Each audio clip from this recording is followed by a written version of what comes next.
Welcome to Amazing World Channel. The radio host claimed the EU was asking for tens and tens of billions of pounds which Brexit voters do not want the UK to pay. Labour MP Stephen Kinnock claimed the British government have been unwilling to listen to demands from the EU, leading talks to deadlock. Speaking on talkRADIO, the host suggested it was the EU's fault for negotiations not moving on to talking about a future trade agreement.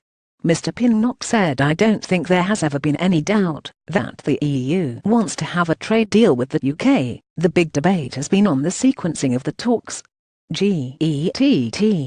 Bullet. Julia Hartley-Brewer said the EU will continue asking for more and more money. The EU has made it clear countless times that you have got to get the detail of the divorce sorted, which is settling the financial liabilities, the Northern Ireland border and the reciprocal rights of EU citizens in the UK and UK citizens in the EU.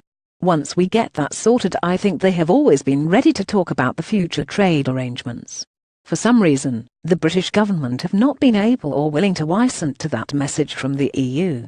That is why we have ended up in this deadlock. Ms. Hartley-Brewer snapped back, insisted the European Union was asking for too much money and were delaying negotiations from moving on to the next round.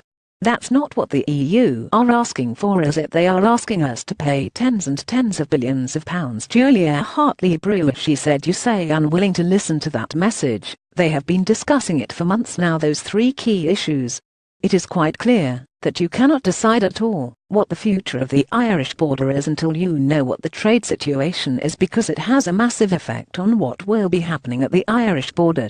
The fate of EU citizens, that depends on the fate of British citizens in the EU, and that is still a bargaining chip, because the EU 27 want it to be.